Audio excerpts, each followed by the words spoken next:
श्री कृष्ण लीला चिंतन में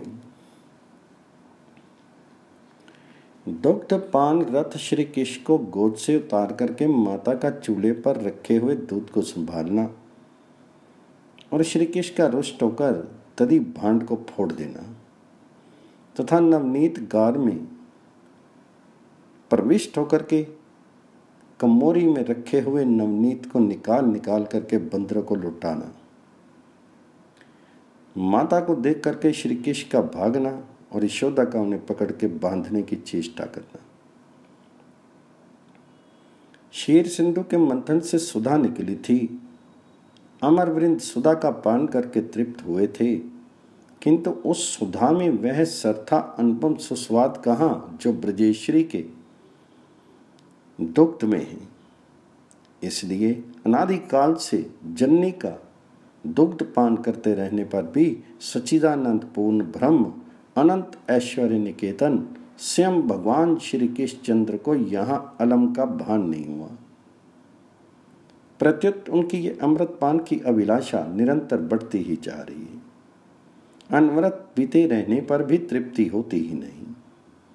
आज वे यशोदा रानी के अंक में विराजित होकर के दुग्ध पान कर रहे हैं और वात्सल्य सुधा का रस ले रहे हैं।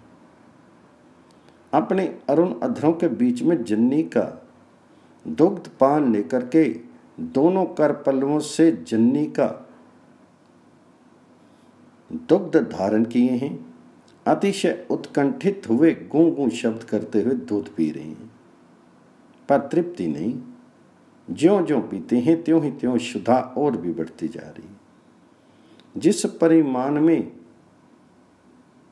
दुग्ध झरता है मानो उससे सहस्त्र गुणे अधिक परिमाण में पीने की लालसा श्री कृष्णचंद्र के हृदय में उमड़ चलती है। और यह देखकर पुनः ब्रजेश्वरी की वात्सल्य धारा भी अनंत गुणित होकर के दूध के रूप में बहने लगती है। इससे फिर श्री कृष्णचंद्र की दुग्ध पीने की उत्कंठा बढ़ती है। इस प्रकार ब्रजेश्वरी के दुग्ध दान की एवं श्री कृष्णचंद्र के दुग्ध पान की लालसा में होड़ लगी रहती है। मन दोनों ही होड़ लगा करके असीम की ओर दौड़ रहे हैं। किंतु अचिंत्य लीला महाशक्ति को अब आगे की लीला सजानी है। इसलिए वे दुग्ध दान एवं पान की लीला को बीच में ही छोड़ करके आगे बढ़ जाती है। जा करके उस चूल्हे को आंच को तेज कर देती है, जिसका यशोदा रानी अपने नीलमणि को पिलाने के लिए दूध उठा रही है। सहसा आंच तेज हो जाने के कारण दूध उफरने लगता है। ब्रजरानी तो अपने नीलमणि को दुग्ध दान करने में पुत्र के स्मित समन्वित मुख चंद्र को उस पर बिखरी कुंतल राशि की शोभा निहारने में तन्मय हो रही थी, पर मानो किसी ने बरबस उसकी तन्मयता तोड़ ही दी। तोड़कर दृष्टि भी उस ओर फेर दी हो। इस प्रकार अचानक जननी की दृष्टि उफनते हुए दूध पर जा पड़ती है। फिरी मति फेरी ग्रह तनहेरी अग्नि धरियो तो पै निसरस यो तो। फिरी मति फेरी ग्रह तनहेरी अग्नि धरियो तो पै निरस्यो तो फिर तो निमेष पढ़ते न पढ़ते जननी नीलमणि के मुख से दुग्ध खींच करके उन्हें सहसा गोद से उतार करके वहीं भूमि पर बैठा करके दूध के समीप दौड़ पड़ती है। इसलिए नहीं कि जननी को नीलमणि की अपेक्षा दूध अधिक प्यारा है। उन्हें तो ये चिंता लग रही थी कि यदि ये उफन कर चूल्हे में गिर गया तो फिर पदम गंधा गौओं का परम सम्मिष्ट दूध मैं आज नीलमणि को नहीं पिला सकूंगी। विशुद्ध प्रेम का ये भी एक स्वभाव है कि प्रेमी अपने प्रेम पद को सुख पहुंचाने के लिए प्रेम पद के संयोग से प्राप्त होने वाले अपने सुख का भी सहज त्याग कर देता है। वात्सल्य सघन मूर्ति यशोदा रानी को श्री कृष्णचंद्र के स्पर्श से कितना कैसा सुख होता है, ये प्रकृत मन की कल्पना में समा ही नहीं सकता। अगणित युगेंद्र मुनिंद्र सहस्त्र सहस्त्र वर्षों की साधना उपरांत केवल ध्यान में क्षण भर के लिए जिनका स्पर्श सुख पा करके सदा के लिए आनंद मत हो जाते हैं, उन्हें प्रत्यक्ष अपने वक्षस्थल पर धारण कर दुग्ध पिलाते समय ब्रजेश्वरी किस परम आनंद सिंधु में निमग्न हो जाती होगी, ये जड़ मन बुद्धि के आकलन में आने वाली वस्तु नहीं है। किंतु अपने ऐसे अप्रतिम सुख का भी जननी नीलमणि के सुख के लिए त्याग कर देती है। जननी की ये धारणा है, मेरे दूध की अपेक्षा इस पदम सौरभ वाले दूध में अधिक जीवनी शक्ति है, इसकी तुलना में मैं अत्यधिक सुमिष्ट है। उसके पान से मेरे नीलमणि के अंग अधिक सुस्पष्ट होंगे, मेरा नीलमणि उसे पी करके अधिक तृप्त होगा। पर वही दूध उफन करके नष्ट हो जो रहा था, मैया इसे कैसे सहन कर सकती। मैया के लिए नीलमणि की तृप्ति, नीलमणि का मंगल अपने सुख की अपेक्षा कहीं अधिक मूल्यवान है। उन सुख के जाने से नीलमणि की तृप्ति होती है, मंगल होता हो, नीलमणि के सुख की संभावना दिखती हो तो मैया इसके लिए सदा प्रस्तुत है। उन्हें यह भावना नहीं करनी पड़ती, उनका तो ये चिरंतन स्वभाव है।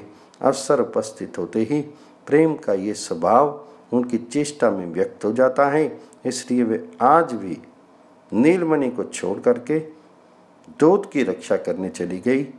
इधर श्री कृष्णचंद्र रूठ गए।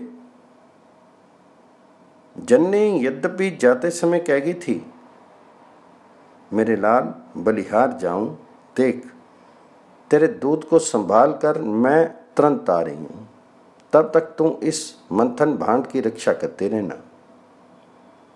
पर इससे उन्हें संतोष क्यों होने लगा। मैया मुझे शुद्धित अतृप्त छोड़ करके क्यों चली गई, साथ क्यों नहीं ले गई। उन्हें तो इस बात का दुख है। यही दुख रोष में परिणत हो गया। अरुण अधर ओष्ठ प्रस्फुरित होने लगे, नेत्रों में अश्रु आए, भ्रकटी और भी बंकिम हो गई। दांतों से अधर को दबा करके रोष भरी दृष्टि से वे इधर उधर देखने लगे। उन्होंने देखा जननी तो अंगीठी के समीप उस और मुख की दूध की संभाल में व्यस्त है। फिर तो रोष और बढ़ा। मंथन भांड का मुंह पकड़ करके वे उसे उलट देने की चेष्टा करने लगे। पर आज श्री कृष्णचंद्र में इतना बल कहाँ जो यशोदा रानी के हाथों से स्थापित दधी पूरित भांड को वे उल्टा दे सके। उलटना दूर, भांड हिला तक नहीं। वे दांत पीसकर पीछे की ओर ताकने लगे। इतने में पास पड़े हुए एक शिलाखंड पर दृष्टि पड़ गई। बस साधन मिल गया। लपक कर उन्होंने उस लोडे को हाथ में ले लिया और चले आए मंथन भांड के समीप। एक बार पुनः देखा, जननी ने इस ओर ताका या नहीं, किंतु जननी तो अभी भी उसी में उलझी हुई थी। अब तो श्री कृष्णचंद्र के लिए धैर्य की सीमा आ गई थी। जननी का ये व्यवहार असहाय हो गया था। उन्होंने लोढ़े से मंथन भांड के ऊपरी भाग को एक प्रहार किया। खन खन ध्वनि हुई पर भांड फूटा नहीं। साथ ही श्री कृष्णचंद्र का क्रोध किंचित शिथिल पट गया, क्योंकि उन्हें भय होने लगा कहीं जननी ने ये खन खन ध्वनि सुन ली होगी तो। उन्होंने भय मिश्रित नेत्रों से जननी की ओर देखा, किंतु संयोग की बात जननी उसी प्रकार अभी भी दूध की संभाल में संलग्न थी। ये देख करके श्री कृष्णचंद्र का भय तो जाता रहा, पर क्रोध द्विगुणित हो गया। इस बार उन्होंने पहले की अपेक्षा बहुत अधिक वेग से लोढ़े को मंथन भांड के तल देश से टकरा दिया। फिर क्या था, चोट के अनुरूप ही भांड में छिद्र हो गया। दही की धारा बह चली। श्री कृष्णचंद्र के भी उल्लास की सीमा नहीं रही। पर अब यहां रहना निरापद नहीं। बाल्य लीला विहारी ये भी जान गए, मानो नंद प्रसाद के वासुदेव ने उनके कानों में ये कह दिया हो, यशोदा के नीलमणि जानते हो, ये भांड तुम्हारी पितामही वरियसी के समय से सुरक्षित आ रहा था। उसे फोड़कर तुमने अक्षम्य अपराध किया है। इसका दंड जननी तुम्हें अवश्य देगी। यहाँ से शीघ्र जाकर कहीं छिप जाओ। इस प्रकार किसी के द्वारा निर्दिष्ट हुए से वे भाग चले।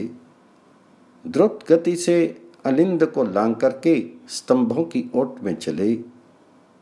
फिर वहां से मृदु मृदु चल करके नवनीत भंडार के समीप जा पहुंचे। भंडार के इस सम्मुखवर्ती द्वार की सांकल खुली थी। बस और क्या चाहिए? इससे सुंदर छिपने का स्थान और कौन सा होगा?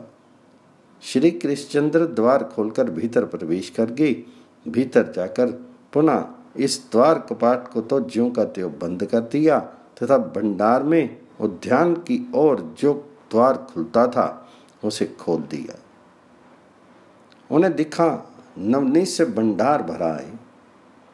छींकों पर सजा सजा कर माखन से भरे अगणित भांड रखे हैं। ये वह भंडार है जिसमें ब्रजेश के इष्ट देव श्री नारायण के भोग के लिए और अतिथि सत्कार के लिए अतिशय पवित्र माखन सुरक्षित रखता है। ऐसे भंडार का एक छत्र राज्य पाकर के श्री कृष्णचंद्र आनंद में निमग्न हो गए।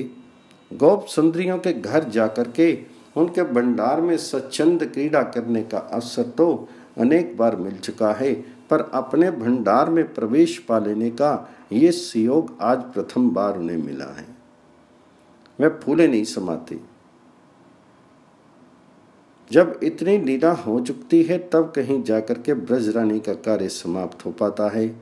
सुपक्व दूध को अंगीठी से उतार करके वे पुनः मंथन स्थान के समीप आती है।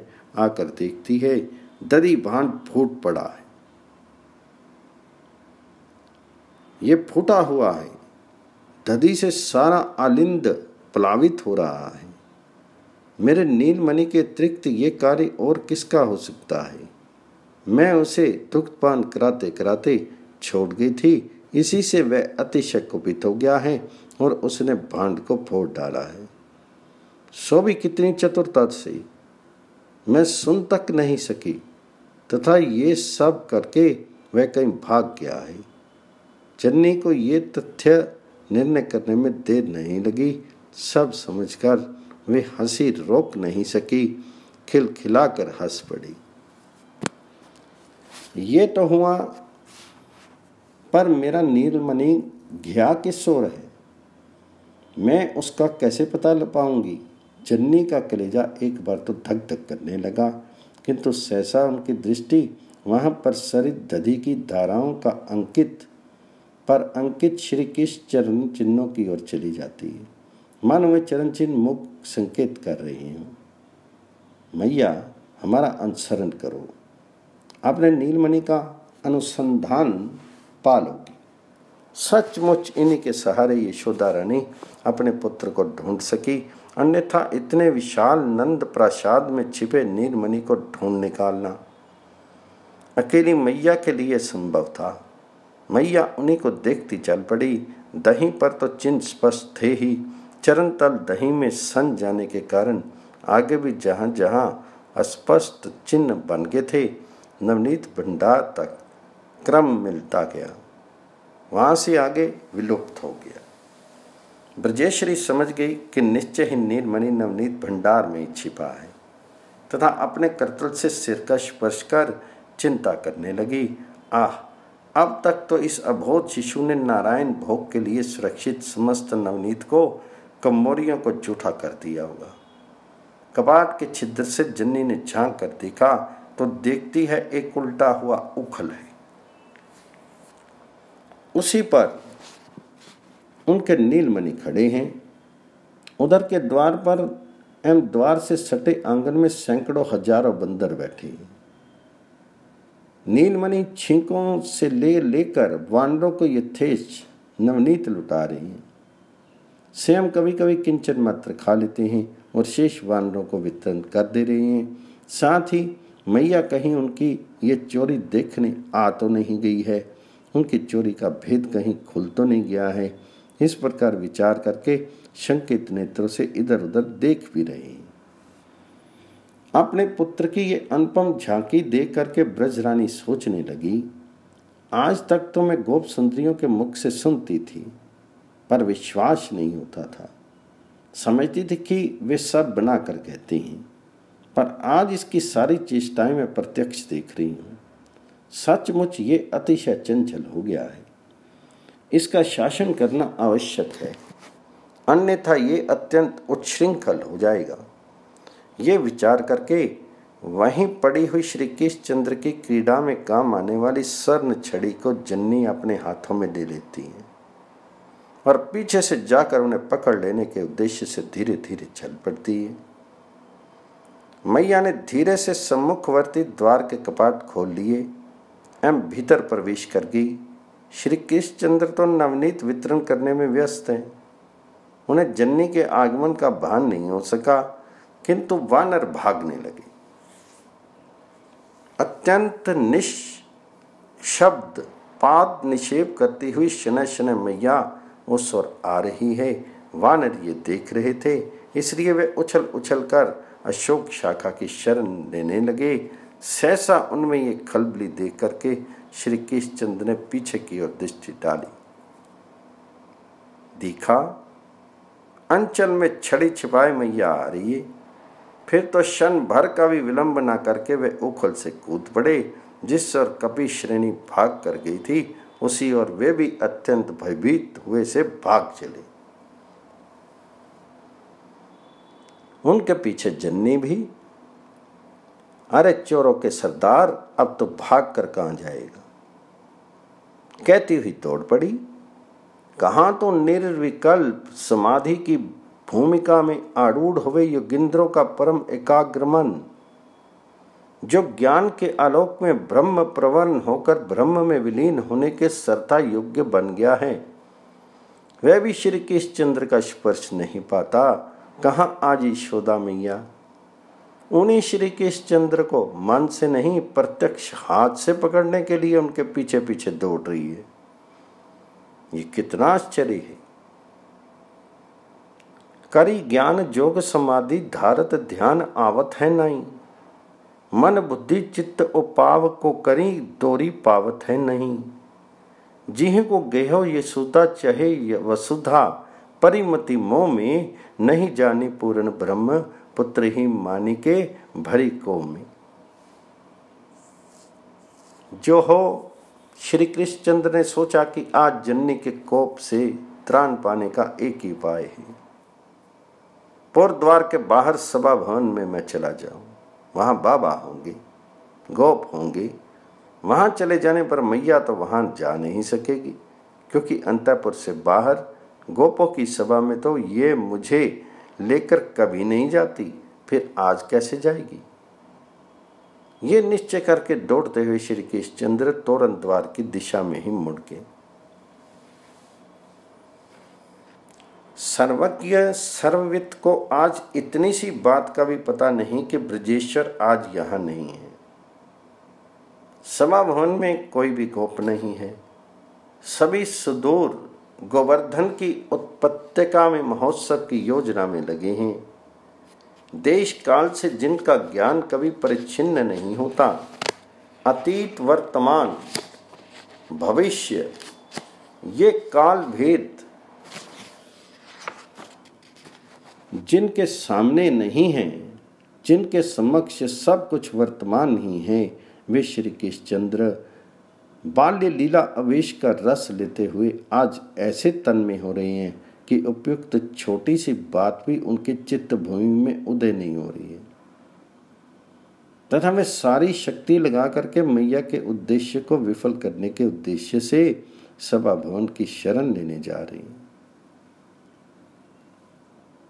किंतु आज विश्व शरण को वहां शरण मिलेगी नहीं, क्योंकि यशोदा रानी भी तुली हुई है। इसके अतिरिक्त बाहर जाने में आज उन्हें कोई संकोच भी नहीं है, क्योंकि वे तो जानती ही हैं कि इस समय गोपेंद्र की सभा स्थली जनशून्य है, वहां कोई भी गुरुजन नहीं। इसलिए निर्बाध वे भी पुत्र के पीछे पीछे भाग रही है। अवश्य एक बाधा तो आ ही गई। बृहत नितंब भार से दबी शीन कटी जननी यशोदा के लिए अधिक देर तक द्रुत गति से दौड़ना जो संभव नहीं, इसलिए राजसभा तक पहुंचते पहुंचते मैया की गति मंद पड़ जाती है। इतना ही नहीं, गमन वेग से उनका केशबंद शिथिल पड़ जाता है। केश पाश में ग्रथित परसून झरझर करके मैया के पीछे मार्ग में गिरते जा रहे हैं। अतिशय वेग से दौड़ने के कारण यशोदा रानी के सारे अंग शांत होते जा रहे। इधर श्री कृष्णचंद्र सभा भवन में जा पहुंचे हैं, पर वहां किसी को ना पकड़ के वह कंटका कीर्ण उपवन का पथ पकड़ते हैं। ओह, अब तो यशोदा रानी अतिशय व्याकुल हो जाती है। अब तक तो शीर ही थका था, अब मन में पीड़ा होने लगती है।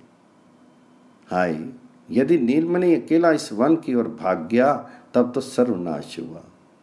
इसके कोमल अंग कांटों से छिद जाएंगे। नारायण नारायण। क्षण भर के लिए यशोदा रानी के नेत्र निमीलित हो जाते हैं। मैया के नेत्र बंद हुए कि बस श्री कृष्णचंद्र की गति भी बंद हो गई। दृष्टि जो वन की ओर थी वह भी निमेष मात्र के लिए मुड़कर जननी की ओर हो गई। बाल्य आवेश के अंतराल से उनकी कृपा शक्ति झांक करके ब्रज रानी की इस दयनीय दशा का निरीक्षण करने लगी तथा देखते देखते जननी के श्रांत कलेवर को, जो अभी 10 हाथ दूर था, खींच करके श्री कृष्णचंद्र से 10 उंगल पर लाके रख दिया। ये लो, मैं तो दौड़कर नीलमणि के सरथा समीप आ गई। अब ये कैसे भाग सकता है? अच्छा, फिर भाग रहा है। भाग, मैं भी देखती हूँ। उल्लास से भरी जननी ने लपक करके पीछे से श्री कृष्णचंद्र के कंधों पर अपने हाथ रख दिए।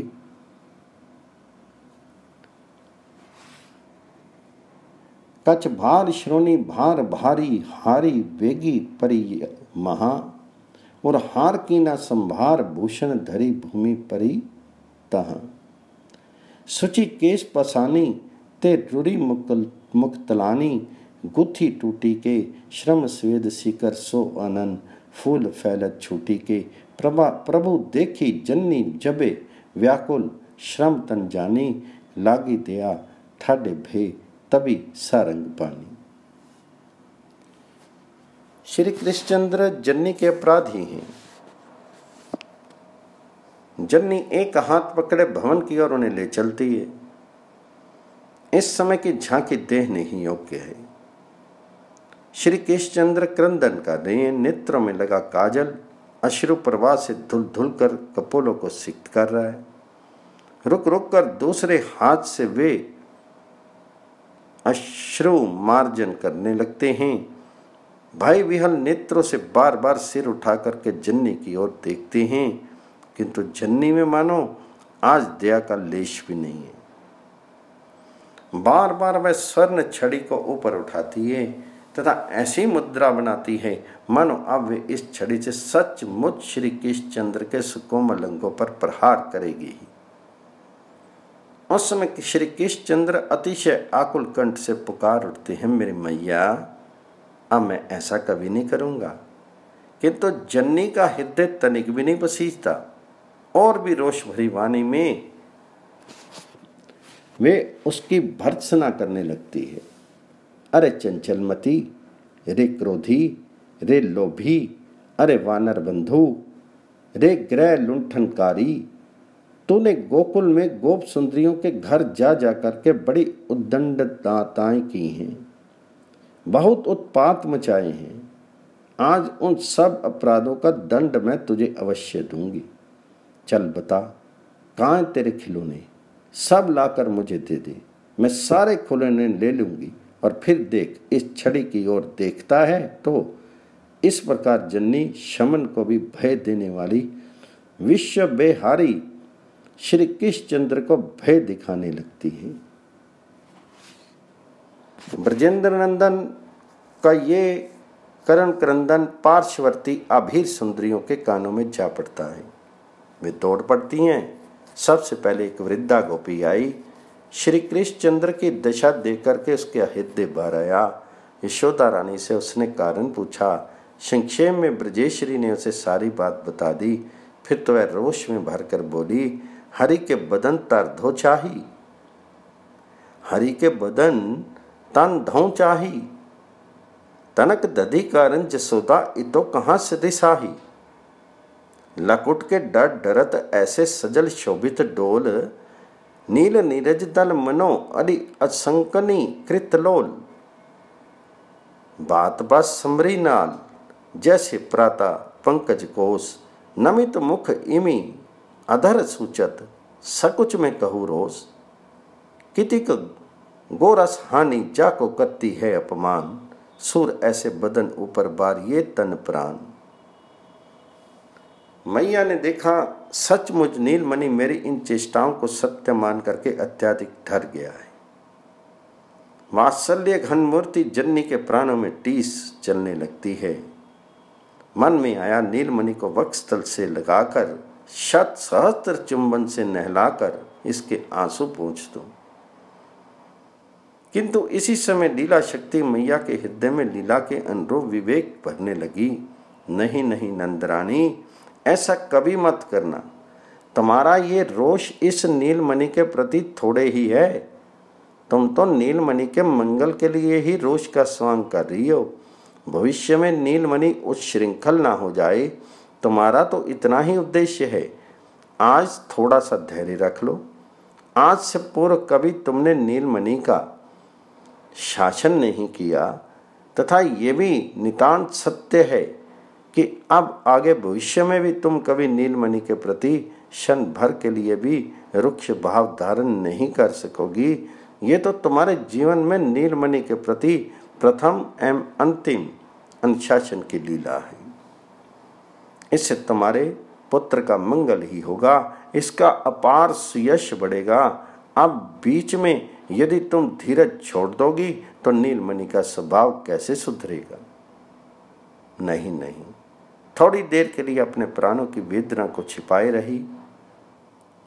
उसे सह लो, अनुशासन की लीला हो जाने दो। इसके पश्चात कोटि कोटि प्राणों के स्नेह से नीलमणि को धो पहुंच कर लाड लडाना।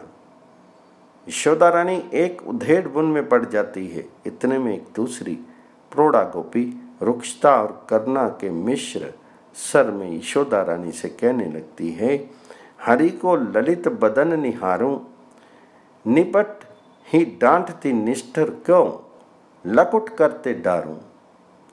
मंजू अंजन सहित जन कन चुबत लोचन चारू, श्याम सारस मग मनो शशि स्त्रवत सुधा सिंगारू।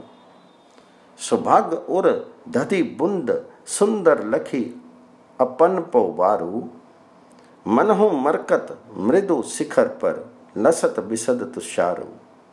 कानों पर सतर बोहे मेहरी मन ही विचारू, दास तुलसी रहित क्यों त्रिस निरखी नंद कुमार।